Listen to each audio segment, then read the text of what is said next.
ഞാൻ ഇന്ന് സ്കൂളിൽ നിന്ന് ഒരു ക്രിസ്മസ് ട്രീ ഉണ്ടാക്കിയിട്ടുണ്ടായിരുന്നു. അതാണിത്. ഇതാ. അപ്പോൾ അത് തന്നെ ഞാൻ വീട്ടിൽ വന്നിട്ട് ഗ്രീൻ പേപ്പർ വെച്ചിട്ട് ഉണ്ടാക്കാൻ പോവാണ്. അപ്പോൾ നോക്കാം എങ്ങനെ ഉണ്ടാക്കണ്ടേന്ന്. ഫസ്റ്റ് നമ്മൾക്കൊരു പേപ്പർ എടുക്കുക, എന്നിട്ടത് ഇതാ ഇങ്ങനെ ഫോൾഡ് ചെയ്യാം. ഇങ്ങനെ ചെയ്തിട്ടുണ്ട്. ഇനി ഈ എക്സ്ട്രാ ഉള്ളത് നമുക്ക് മുറിച്ച് കളയാം.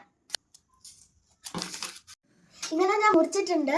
ഇനി ഇവിടുന്ന് ഒരു 1/2 സെന്റിമീറ്റർ ലൈൻ വിട്ടിട്ട് ഇങ്ങനെ ഇവിടെ വരെ ഒരു ലൈൻ വരയ്ക്കണം.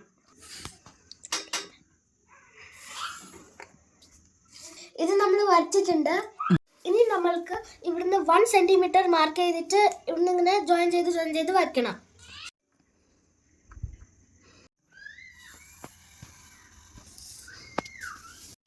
നമ്മൾ 1 സെന്റിമീറ്റർ വിട്ടിട്ട് ഇങ്ങനെ ലൈൻ വരച്ചിട്ടുണ്ട്. ഇവിടെ ഗ്യാപ്പ് ഇല്ല കേട്ടോ. ഇവിടെ ഫോൾഡ് ചെയ്ത ഭാഗത്താണ് ഗ്യാപ്പ് ഉള്ളത്. ഇനി നമ്മൾക്ക് ഇങ്ങനെ മുറിക്കണം. ഇവിടെ ഈ രണ്ടെണ്ണം വിടണം കേട്ടോ.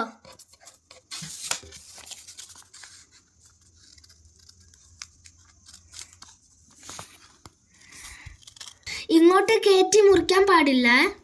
ഞാൻ ഇങ്ങനെ മുറിച്ചിട്ടുണ്ട്. ഇത് മുറിക്കാൻ ഇച്ചിരി ഹാർഡ് ആയതുകൊണ്ട് എൻ്റെ അമ്മയാണ് മുറിച്ചു തന്നത് എനിക്ക്. ഇവിടെ എന്തിനാ ഈ രണ്ടെണ്ണം വിട്ടെന്നറിയാം. അവിടെ ഒരു ഉണ്ടാക്കുമ്പോൾ ഒരു സ്റ്റാർ വരലുണ്ട്. അപ്പോൾ അതിനാണ് ഈ രണ്ടെണ്ണം വിട്ടത്. ഇതാ ഇപ്പോൾ തുറന്ന് കാണിച്ചു തരാം. ഇനി ഇവിടുന്ന് നമ്മൾക്ക് ഇങ്ങനെ ഗ്ലൂ ഇടണം. നമ്മൾക്ക് ഈ ഇങ്ങനെയുള്ള ഭാഗം നമ്മൾക്ക് ഇതാ ഇങ്ങനെ എടുത്തിട്ട് ഇങ്ങനെ ഒട്ടിച്ച് വെക്കാം. എന്നിട്ട് ഇവിടെ ഒന്ന് ഫോൾഡ് ചെയ്യണം.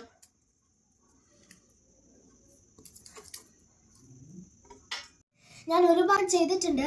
ഇനി സെയിം പ്രോസസ് തന്നെ ഇപ്പുറത്തെ സൈഡിലും ചെയ്യണം.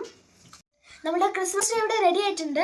ഡെക്കറേഷൻസിൽ എന്തെങ്കിലുമൊക്കെ വേണമെങ്കിൽ ഇവിടെ എന്തെങ്കിലും പേപ്പർ വെച്ചിട്ട് മുറിച്ചിട്ട് ഒട്ടിക്കാം. ഈ ബെൽസ്, മെരി ക്രിസ്മസിൻ്റെ സ്റ്റാർ, അതൊക്കെ വേണമെങ്കിൽ പേപ്പർ മുറിച്ചിട്ട് ഒട്ടിക്കാം. ഇത്രയേ ഉള്ളൂ ഇന്നത്തെ വീഡിയോ. Thank you. ബൈ.